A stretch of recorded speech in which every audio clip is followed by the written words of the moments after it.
I mean, coming from the music industry, where it's you never stop dealing with egos, but I always downfall a lot of engineer friends who aren't in it anymore is because of that. They got one session that was really cool, and then they're all about it, and then that's what they think that they've made it. And the second a little failure happens, they just crack. So it's always kind of like in my head, whenever I'm in the studio, the way I've trained myself to be in there is everything's always on fire no matter what. Everything's always broken in my head, because in that way, when something does break, I'm already panicking inside my head. But you can't show it. You can never show panic in the booth. You have to be controlled, because everyone's gonna look at you. If something goes wrong inside there, they're gonna be like, hey, Mr. Engineer, I can't hear this, or hey, this isn't working, the TV's not. And you gotta be like, I got you guys, don't worry about it. And then he panics and calls me. Yeah, and then that's what I'm texting him under the table, Aaron, what is happening? Please help me.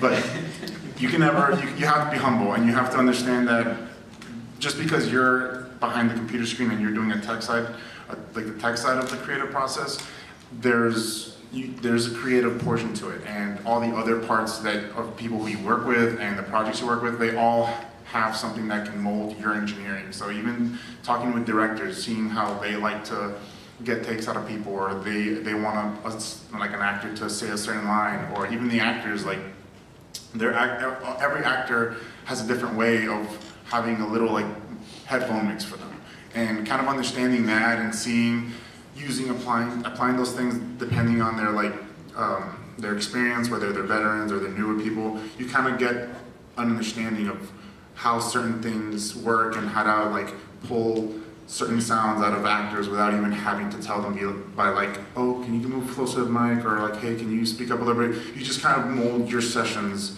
as it goes. So it's an ebb and flow, and it's a creative process as much as it is technical. But you can never get to that point unless you're willing to learn and willing to pull information from directors, mixers, people above you, people below you especially, because they're the ones with fresh ideas, and being able to talk to them and putting them in positions to want to tell you that stuff is also really important. So as long as you don't have an ego and you're willing to learn and you're persistent, then you're setting yourself up to succeed really well. All right. Stay humble, open mind. Awesome. Yeah. My next question is for Aaron, because you get to see everything, and you have your hands in everything. He fixes everything, guys. He's magic. Can you please kind of fill them in on the capabilities of our studios and each one and how they vary? Yeah, so in post-production, you usually have 3 different phases. You've got recording, editing, and mixing. So we at Bangzoom have rooms that are tailored for each of those purposes. So if you have like a record room, you'll usually see it has like a vocal booth with a window, so you can see your talent as you're recording. And edit bays can be, record rooms can also edit. Every room can edit because it's the most basic thing. You just need a computer with Pro Tools or whatever software you're using. But the mix rooms, those are like the big fancy rooms that everyone likes to show off, because that's where the final product is usually created, is in the mix room, and it's the one with the big speakers, and it's like you're in a movie theater. Those are really what kind of, I think, set apart most studios, post-production studios from like regular music studios. Is just those kinds of spaces, and those are the spaces I like making look really good and sound really good. And building. Building was fun too. But yeah, I mean, in that you just have rooms that are purpose-built. A lot of rooms have overlap, but generally, if you want it to exceed, you have to really kind of hone it into that direction. Thank you. And my next one is for Vicky. Since you get to do recording of so many different genres, can you talk with us about all the different genres that we kind of dip our fingers into? Yes. Thank you. So I do like a lot of the cast records and the anime records. So for anime, it's usually like one actor at a time, and then there's like the three-legs duel is what we call it, where you have the director, the actor, and the engineer who work as a unit. There's no writers, there's sometimes a producer. It's like 50-50. But yeah, usually, like for instance, I have this session open right now where it's an anime session. So I pretty much just have like the one actor coming at a time. And usually when actors do their lines, they don't know what's going on in the show, like in scenes that they're not in. So I know they get put in that trap at conventions when people ask them like stuff about the show. They're like, ooh, I don't know. Because like engineers go through it too, because we see what the actors are seeing, but eventually we get all the pieces put together and we see like the final product when we edit. And then for original animation, it's different. It's a faster process, because like for anime it takes like, you know, like a week or two for like a couple episodes. And for original animation, we do 4-hour sessions for like a 22-minute episode. We normally have anywhere from like 4 to 12 actors in the room at one time. And like Pat, well, he doesn't do it anymore, but he used to do it where I do it now. Thank you, Pat. And so pretty much like I, as the engineer, I have to, for one, babysit the actors, because when they're all together, it's a madhouse. 2, I have to make sure they all sound like they're in the same room. 3, like I'm pretty much like unmuted and muted mics as they're recorded. So like we'll just have the script and they just kind of read. Like some shows go like scene by scene. There's one show I work on where they just bust through the entire script, and that's a nightmare. But it's fun. I love it, and it actually makes me better at doing that. But yeah. And then, you know, there's Nixon and Pat, you want to talk? I was also going to say about the recording process. Like he's saying, it's like a 3-legged stool. You have the director, talent, and engineer, and you all have to be together. Otherwise, you're going to fall off that stool. So the engineer is the one that kind of drives the session. Director thinks they're driving the session, but they're not. The engineer is really the one that's setting the pace. And the key of the whole session is to make sure that all 3 of you are going in the same pace. Some actors are faster, some actors are slower, some directors are faster and slower. So as long as you all have common ground and you're doing the right pace, it makes it a lot smoother. It's a lot more fun because everybody kind of gets in a groove. Sometimes there'll be actors that fight against it or directors, and it's up to the engineer to pull them all together. You're also doing kind of multitasking as you're recording. So while you're doing all that, keeping everybody together, you're also editing takes on the fly, pulling down alts, doing the sync of a line you just recorded even though you're not seeing it. So when you play it back, you're, oh, great, moving on. There's a lot more that the engineer is actually doing in that session. Now with the multi-mics, like Ricky's saying, you got 12 actors in the room, director, couple producers, 3 writers, you know, production team. You know, it's a lot more people in the room, a lot more people talking at the same time, going behind you and in front of you, and you're still running that session, even though a lot of those directors don't think so.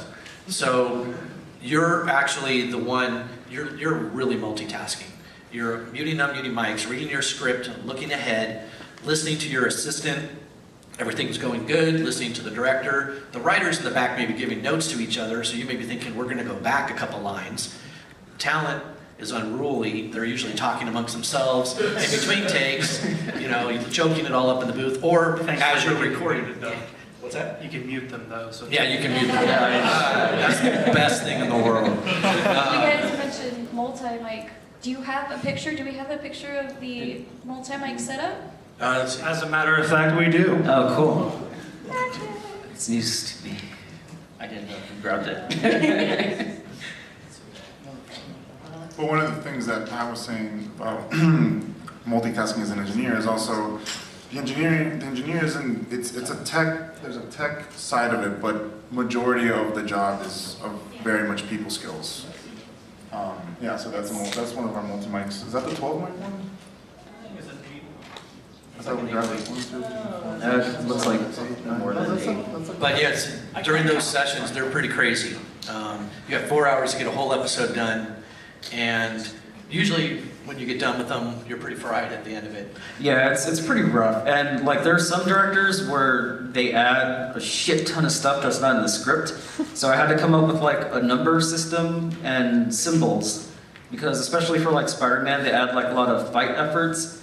So like for fight efforts, they'll be like, okay, so you jump on this guy's back, you punch him 3 times, then you flip, and then you struggle, and then he gets shocked, and then you get shocked, and then I'm like writing all their mic numbers down, and then I have like a squiggly line for like if they're getting like struggling or if they're choking, and then I have dots for every effort they say, so I know like when to like close the mic and open the mic. So it gets very intense, and that's like a system I had to come up with because it was kind of difficult to like just write the number of the mic and be like remember what exactly they were doing.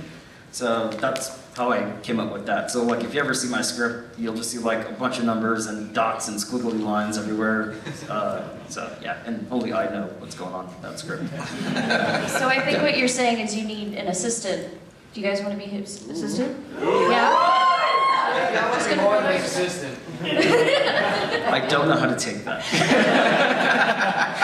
Alright, well we are here at Anime Expo, so I want to talk a little bit about anime. Can you guys talk about the differences of recording just regular original animation prelay versus dubbing?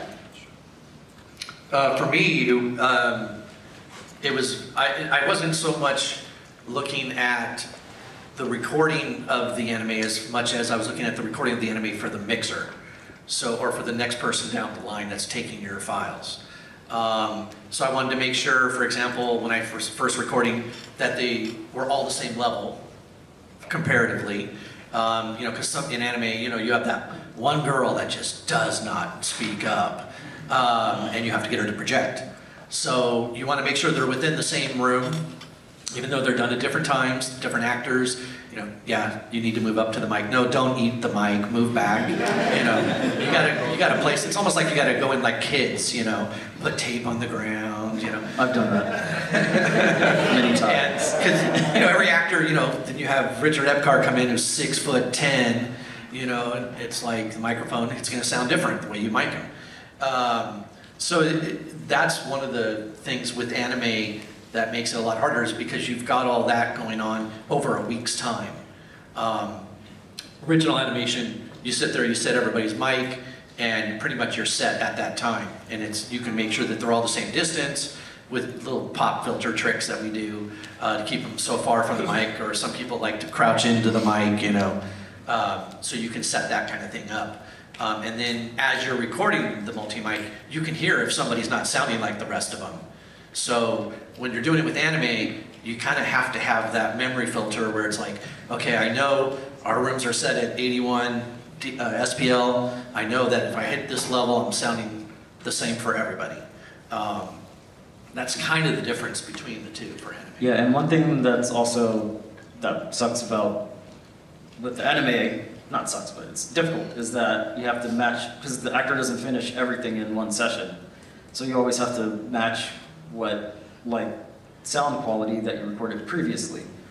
So that sometimes get difficult because, like, actors come in different every time, like, I don't know, in heels and stuff like that. So it's not always like the same. Or some days they're like, I think I'm gonna lean into the mic. And then you're like, what's going on? So yeah, that's one thing that is difficult with anime, is because you want it to sound the same throughout the episode. You don't want it to be like, 1 minute he sounds really good and the next minute he sounds like somebody shoved a box over his head and he's like saying his dialogue. So yeah. Now, sometimes we're just responsible for the audio and for the vocals, but sometimes we get to add a little background. Can y'all talk about the kind of M&E that we get to work on? Yeah, we can show this. Aha! Yeah. So we get materials in. Usually they come embedded in video. Japanese comp is what we call that. It's the Japanese mix, basically. Then we get an M&E, music and effects, that the Japanese make. They send that along with it. Let's see, so which one's that? So this is M&E. This is M&E here. So it's just the music and sound effects. We use that as a bed to record against. I've been trying to get my engineers to put it at a certain level, but the actors complain. Because sometimes the M&E can be really loud or it can be really quiet, and that will affect the actor's performance. So we're finding like JoJo, that's a loud show. So that thing comes in and there's like no headroom on that M&E. So the actors have to project, and if that M&E gets turned down too low in the session, then no one's going to be projecting over it, they're just going to talk normal. Then when it goes to Mike, who's mixing it, he's going to turn that M&E up to level that it should be at, and next thing you know, you can't hear any dialogue. So that's one thing with the M&E, it's key in the session is the level that you set it at. Same thing with the Japanese reference. Go ahead and play some of the M&E.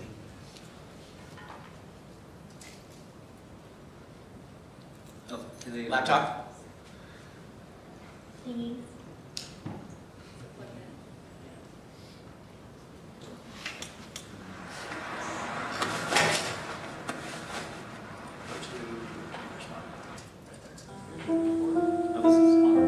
No, is it? Okay, so this is a quieter show.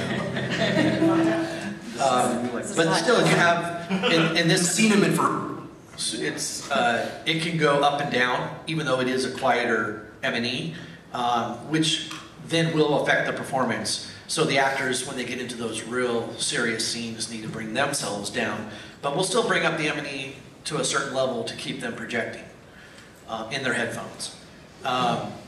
In the control room, we have it set for a different level so that we can bring it up even hotter, so the director will hear it at a certain level. So we're kind of fooling both of them as we're recording, per se, but let's see some Japanese.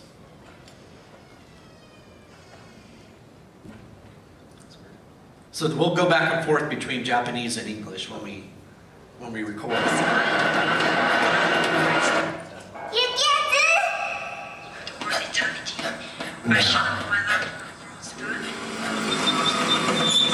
Yeah, you get it. So they're projecting there. And then play the English on that.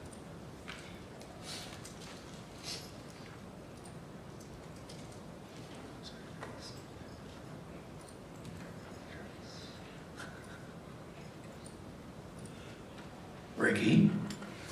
Y'all see all the different tracks that they have to work with constantly? We have this set up for our workshops that we're doing here all week. So he's now balancing it out as far as. You got it? Yeah. Okay, go ahead and play. Or to date. Sometime too hot, the eye of heaven shines, and often is Yukiyatsu! What's up, man? every fair from there, sometime decline. Okay, that's good. So the Japanese had her talking, he projected. We had the M&E up at a certain level, which made him project, which the director would also let him know that. But that is part of how, when you're listening to the Japanese, you can kind of mimic them. The other thing with the materials in the session, sometimes we'll get 5.1, sometimes we'll get stereo, as an FYI. We always use stereo in the record rooms, if you're interested in that. Yeah. Well, since a lot of people are interested in becoming audio engineers, can y'all talk about how you would get into that? How you start? I'm gonna ask that. JP, how did you start? Well, like I said earlier, music was kind of the gateway to it for me. But what ended vaulted me into where I'm at now, I'm a big video game person. I love video games. And when I was playing music and we would go record in the studio, I was always fascinated with the computer side of stuff because I was into computers, and there was a point where I wanted to get into graphic designing and computer tech and stuff like that. And then it was just kind of one of those revelations where one day I was like, how can I mix video games and all these fun things and music with computers? And then that's when the whole studio thing, and then once that kind of started going, I would just, whenever I went to a studio that I was recording at, I'd just kind of sit behind the engineer, and then he would just give me little things, and then I kind of went on my own and just started researching. It's so much easier now than it was before. You can basically train yourself to be a really, really good engineer now. You have, YouTube is obviously great, but you have Linda, you have Udemy, you have all these available options for you to just get the basics, and because that's really all it is. Audio engineering is just basics stacked on top of each other. So if you understand foundations and signal flow and stuff like that, you're pretty much set. But once you start getting the ball rolling and you start feeling like you're reaching a point where, oh, I've heard this so many times, I'm then that's when you start looking and seeing what teachers are around, schools. Personally, I much would prefer going the route of just knocking on studios' doors and being like, hey, I want to intern here. And just be that guy that's there, you know, like, hey, like, here's my resume, I'd love to come by and like help out whenever you guys need anything. I just want to sit in and learn, or whatever you guys got. And, you know, you just keep in touch with people. You don't want to be that person that's there every other day. Please don't. But, you know, keep in touch with people. We notice when people are reaching out in a way that it's professional, and it shows us that you actually care about it and you actually want to learn. It makes it easier for us to teach you too, because why am I going to waste my time trying to teach you something when half the time you're not paying attention, or half the time I'm getting the vibe that you think you know what I'm teaching you when I know you don't. It's a very much a give and take, but being able to just open and just going to studios, research the studios that work on things that you like, whether it be music or not. Find out which producer's doing certain things, and then find out what studios they go to, because that's usually how you find the studios that do a lot of things. And email the studios. Now you could just email, you could just attach your resume. Go to the studios and just politely knock on the door reception. Hey, I'm really interested, here's my resume, I'd love to, you know, if you guys, whatever. And then once you get in, you have to be a fly on the wall, you know? Speak when spoken to, ask questions respectfully.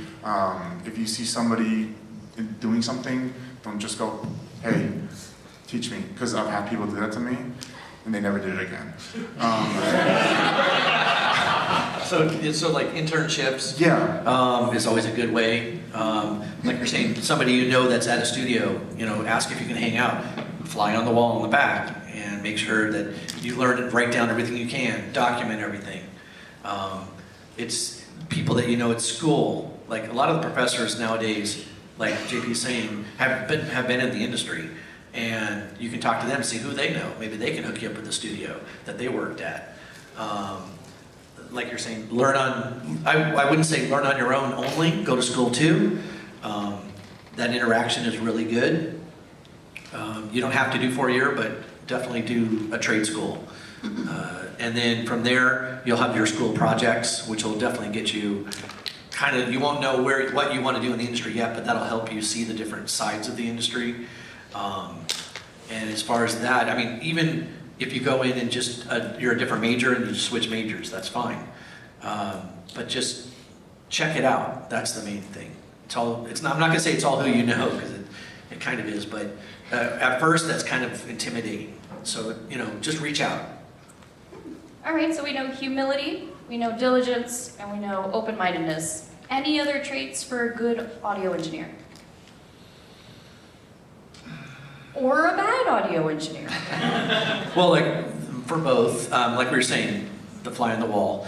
I've had people come in and sit with me while I'm mixing, and I'm in there, you know, I'm working, so I'm doing my thing, and then I get 15 questions in a minute, you know, and it's like, wait, hold on a second. Just watch what I'm doing, learn that way, you know, try not to interrupt too much. I don't mind helping. But when I'm like sitting there talking to the person the whole time trying to mix, that's kind of hard. I'm trying to think of some other, Confidence. Yeah, definitely confidence. You have to be confident in what you're doing. That could be bad too if you're. Yeah, it's a double-edged sword. I agree. It's a double-edged sword, but it's part of the gig. Like, you have to be, it's more about being confident in yourself than in what you're doing, because you never know what's going to happen in terms of like, if someone asks you to do something and you understand how to get to it, but you're not quite sure of the steps it takes to get there, being confident in yourself and understanding that, okay, I know that certain things have to happen a certain way for me to get this specific type of mix to the actor and not the control room or the other way around or whatever. And then just approaching it in a way where you use all the foundations you've learned and piecing it together. And then that's when the multitasking comes into play, because you're now dealing with that, but then you're also juggling the director behind you. You don't want them to wait too long. You don't want the actor to start hearing everything you're doing either, so you might want to mute certain things to them while you're fixing it and hearing it only in the control room. So it starts becoming this juggling act, But if you're confident that you're not going to drop the ball, literally, everything kind of works out in a way, and it shows. And then that's how you build yourself up to start challenging yourself more. It's like, oh, I did this one time, and I made it through the year, and if they ask for this, I'm gonna say yes. I'm gonna like push myself, and little by little, you start realizing that it's all just building blocks. It's not like this. It's not like every single thing is this new concept. It's all built up on the same foundation. Right. And also, I would say that everybody in here could be an audio engineer. There's certain levels of audio engineers. You know, there's the technicians, there's the people that sit there and tape op in a machine room, depending on your skills. There's certain things, though, I will say that you cannot teach. One of those is when you're engineering, anticipating or intuition or perceiving what the director or the producer are going to ask you next. That's a big one. And luckily, I wouldn't say, well, maybe not luckily, but everybody at Bangzoom that's in those rooms can anticipate what the director is going to want next. And that's a skill, a type of skill or a trait that we really look for. It's very important. It comes across as confidence also. And I know that there's a lot of producers, directors out there that when they come to a studio and work in the room, they want to know, excuse me, that the person sitting in that chair is going to take care of them. They're going to not let them look bad. They're not going to let the session go down. They're not going to let anything bad happen in that room. And some of them will challenge you. Yeah. Directors will challenge you either directly or indirectly, but they know what they want, especially the veterans. They'll challenge you, and sometimes they'll just be like, oh, I like that take, edit it. And they'll just watch you, and you have to do it. Or sometimes they'll just kind of like say something like a little bit, and they'll wait to see if you picked up on it. And if you don't, they remember that. And that's the kind of thing where your brain is always running. Yeah, they know better than to challenge me. Yeah, and one thing is that, sorry to interrupt, but I keep waiting. No, you're not. You guys just keep talking. And I'm like, oh my God, stop talking. That's why I haven't said. But yeah, so anticipation for sure. I'm like so behind now because I kept wanting to say something. I should have just started writing stuff down and just like waited and do like a 20-minute like monologue on my stuff. But so now I forgot what I was talking about. That's what you get for complaining. Yeah, it is. I deserve that. Oh yeah. So anticipation, like, I just wanted to piggyback off that. Like one thing that's really cool that directors really love is like if you like know what takes they like, or like a thing I do is like I know they're gonna like a take, so I pull it down and I hold it, and then like we'll do 50 other takes, and then they'll be like, can you play like that one that I think it was like 7 back, and I'm like, oh yeah, I got you, and I'll play it. They'll be like, oh yeah, that's it, perfect. Or like I'll comp takes together, or I'll do it before they even ask me, and they'll be like, hey, can you? Oh, you're doing it right now. So like stuff like that is like very important. And I also wanted to go off the confidence thing, which I think Pat covered, but like, yeah, he did cover it, so I'm not even gonna say anything about that. Okay, I'm done. I had to get that off my chest. Are you sure? That was like a part, Was like, that complaining, Okay. part answering the question. Do you feel better? I feel really It good. was answering. Good. I'm gonna take this water right now, and I'm going to drink it.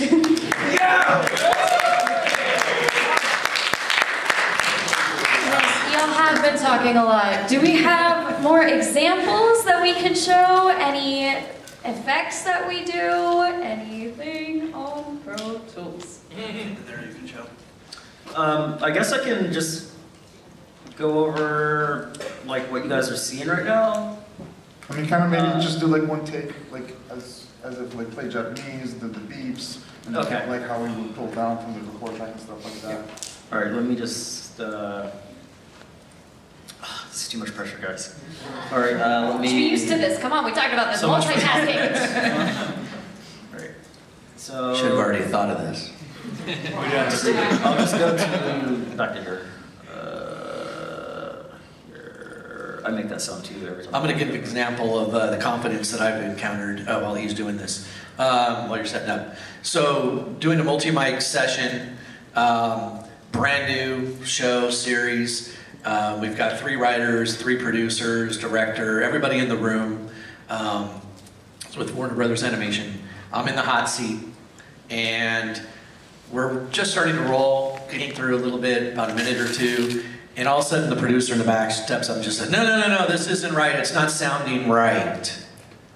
I flushed. I literally like went, heat to the head, and I'm like, okay, what am I gonna say, It sounds, am I gonna tell him, no, you're wrong? So he stepped up right behind me in my chair. He said, Pat, it's not sounding right. And I'm like, okay. So the first thing that came to my mind was a knee-jerk reaction, which I did not say. And I then thought, okay, let me see, how can I appease him? What can I do to make it sound better and to make him feel comfortable? And I said, okay, hold on a second. Walked in the other room, adjusted a few mics, came back in, got some more levels, changed a few EQs. Oh yeah, that sounds great, let's go. That's all you have. It's the confidence and your demeanor, and they're just looking for help, and they're just looking for you to take care of them. That's really what it is. And we just moved on from there. So, you'll be in those situations. That was probably my worst situation that I've been in, where you have a producer breathing down your neck, and it'll nerve you. It'll unnerve you big time. So that's another thing you have to kind of watch out for. But you'll be better for it if you handle it right. So always think about it. Don't just react. Wait, so you ready, Ricky? Ready? Yeah. Okay, so normally for ADR session, what we do is, well, that was weird. What we will do is preview the Japanese and then go to record. So I'll preview the Japanese. I don't have a script, so I'm just going to play where I see the dialogue there. 久川昔みたいにポッポでいいって釣れないじゃんユッキー And then the actor would go into record. So let me see here real quick. This looks like it's from multiple takes. So let me just check real quick.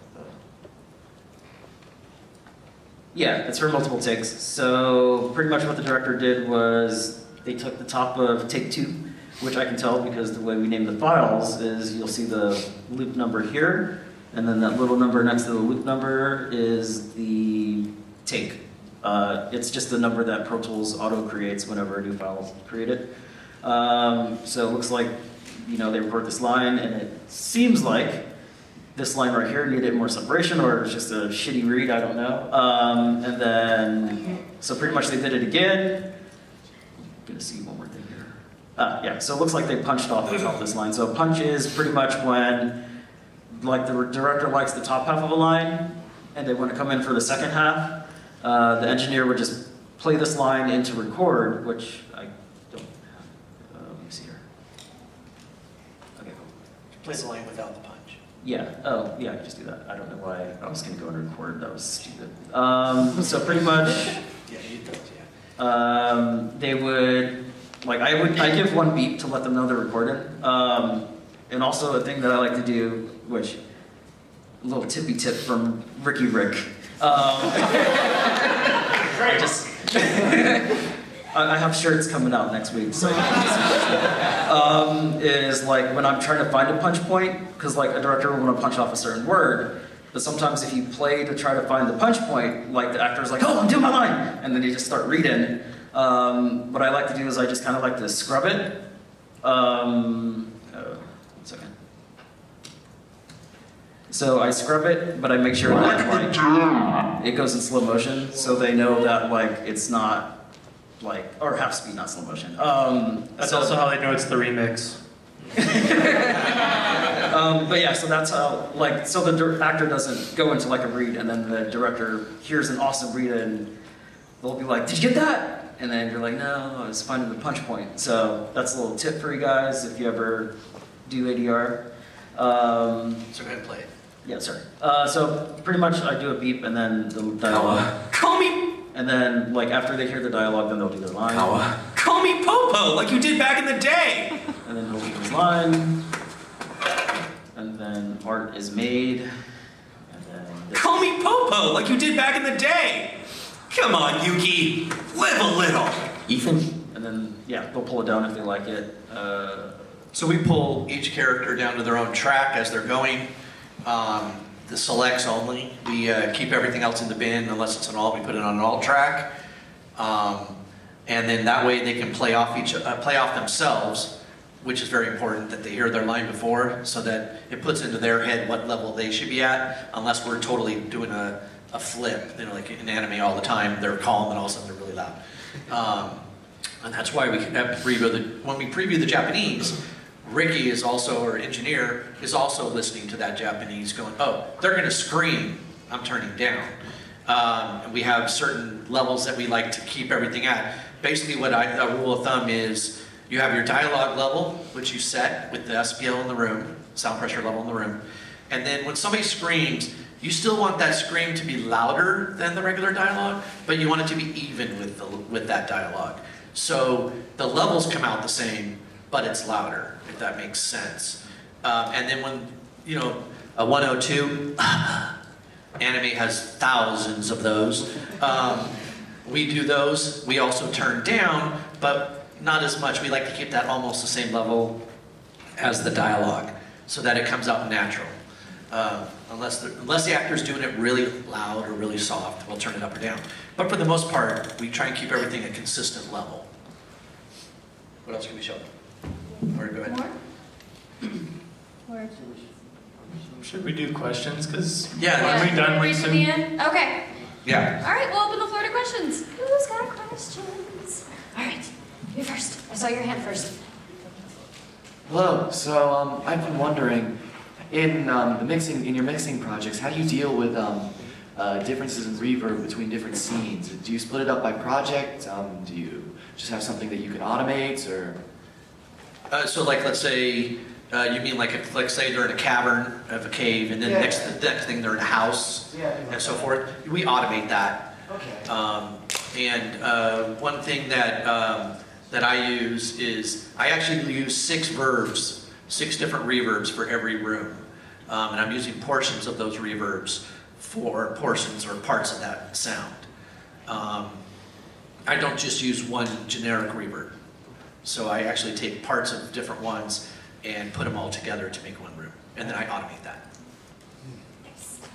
I'm getting my exercise, guys. What's up, guys? I was just wondering, do you guys just stick with Pro Tools, or do you guys kind of like bounce back between like Logic, or even Ableton for like sound design? We're very much a Pro Tools house because Pro Tools is what you use for post-production, hands down. There's other options, but they don't compare. Yeah. That is versatile. Right now, Ricky's showing you some pictures from our studios. This is from one of our largest recording studios at our Magnolia location. Hi,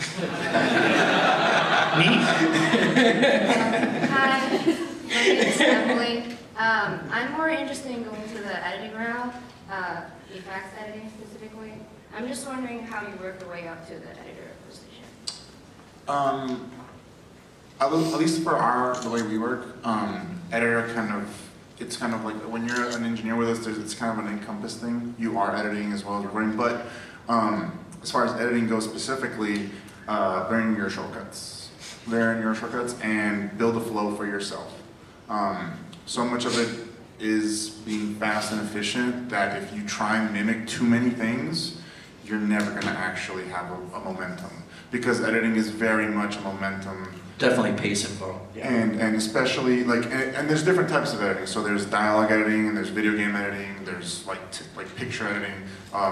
There's different types, but every single one has its little nuances. But knowing how to approach them and being able to be quick, which will be the whole learning your shortcuts, and knowing which shortcuts work best for you. Maybe your hand's not big enough to cover the entire keyboard, or maybe you only need these and you want to use more mouse. Even using macro programs works, but that's probably the best way, is kind of just throw yourself in, challenge yourself sometimes. Is can I cut this syllable out and replace it with some other syllable from somewhere else and make it sound natural?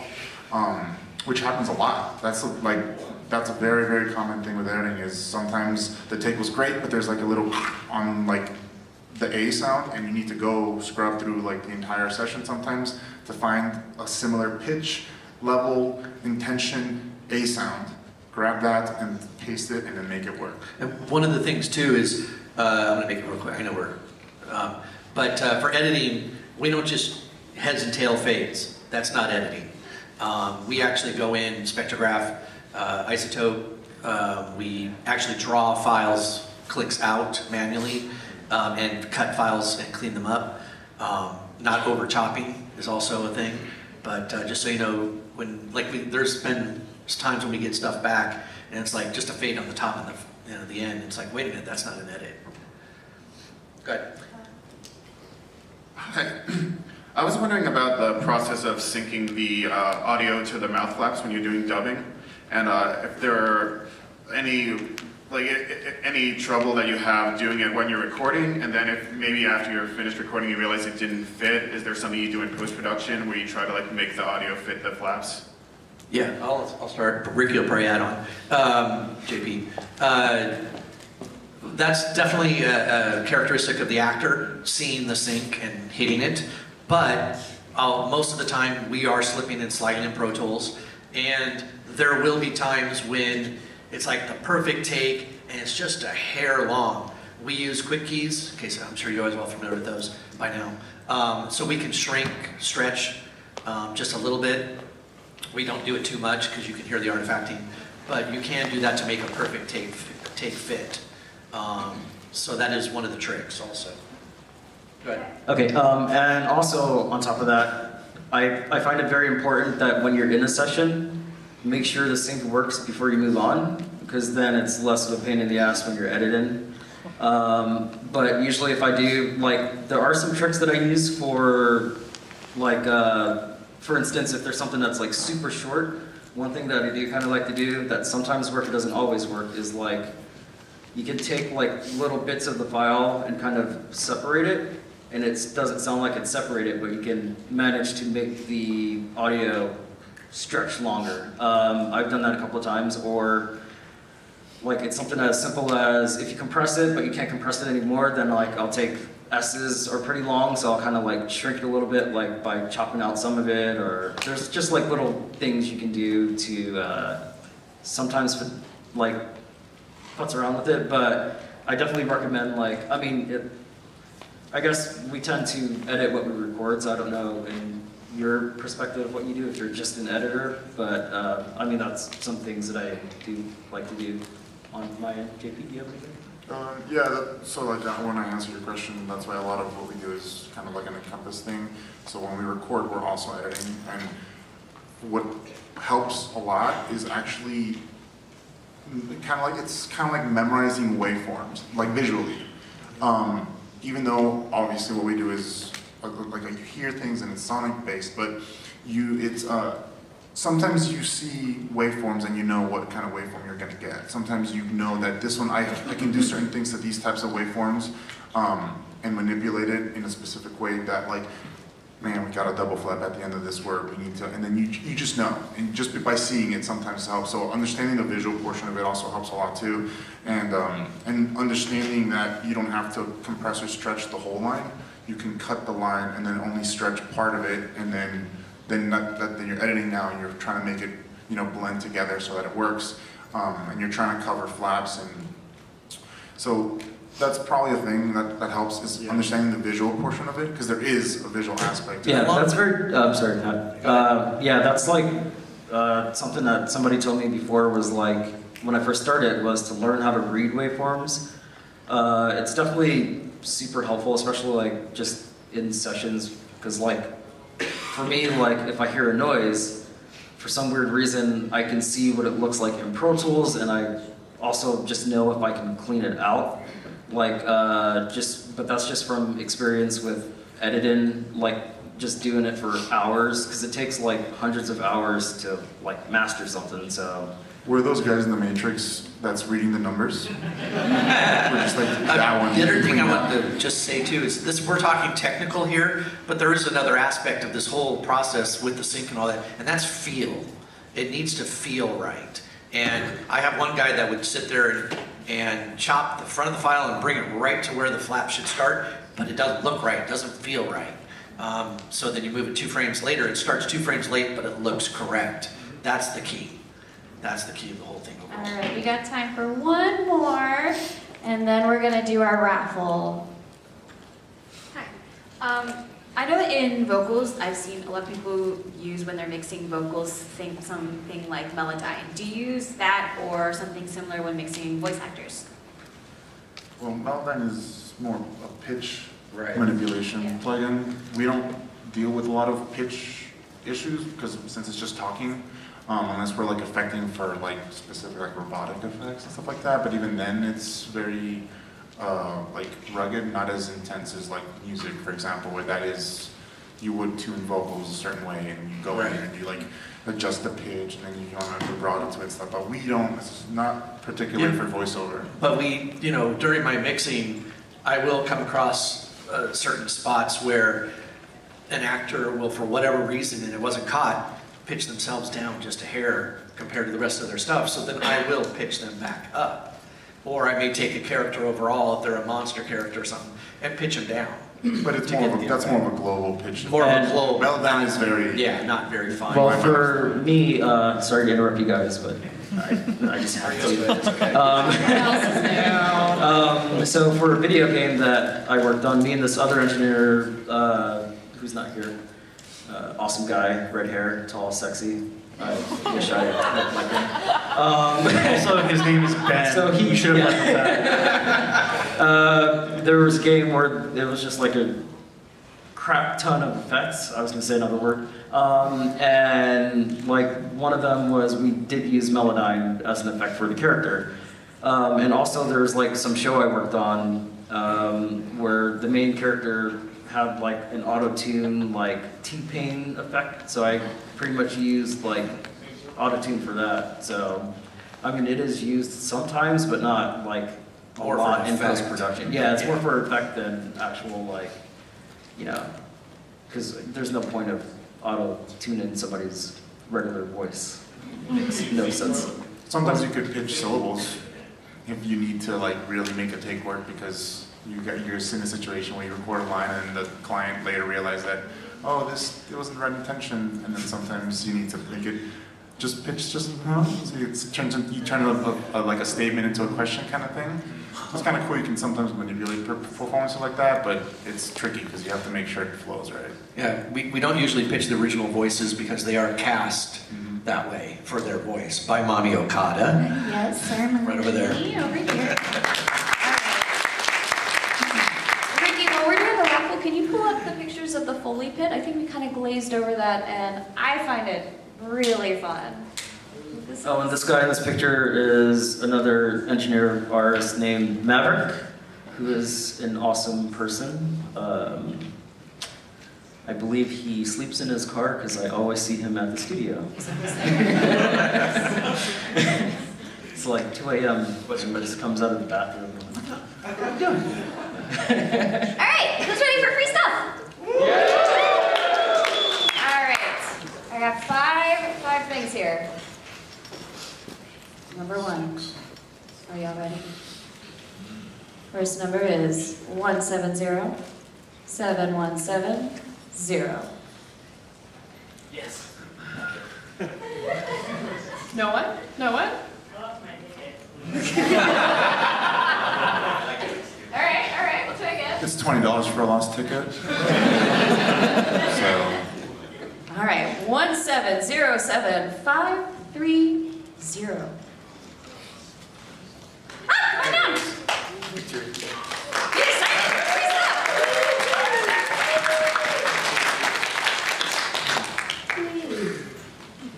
Trust us. We'll help you with your audio engineer. We'll give him a shirt too. Come get a shirt and an adapter. I don't know, these are very expensive, right? Yeah. Guys, back me up here. All right, fine. Next person is 1707150. Cool.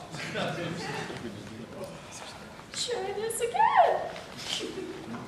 1707575.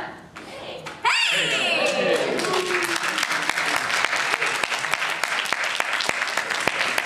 Calm down. Thank you, thank you. You want a shirt or would you like motto clippers? Shirt? Oh no, you forgot a thing. Oh wait, yeah, I don't think. Don't ever lose that. Don't drop the thing. Thank you. Okay. 1707588. I'm sorry, I'm so sorry. We're so close. This is my one. No one? What did you guys do to me? What is this? Challenger approaches. Challenge. I'll let you choose. Which one? You sure? Yeah. All right, two left, guys. Pressure's on. 1707583. Sorry. It's not on purpose, I swear. No one? 583? All right. Last three. 478.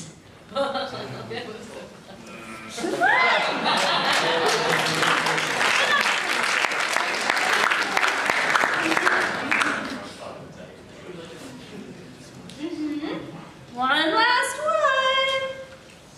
It's gonna be last three digits. 4, 5, 1. You got the 450.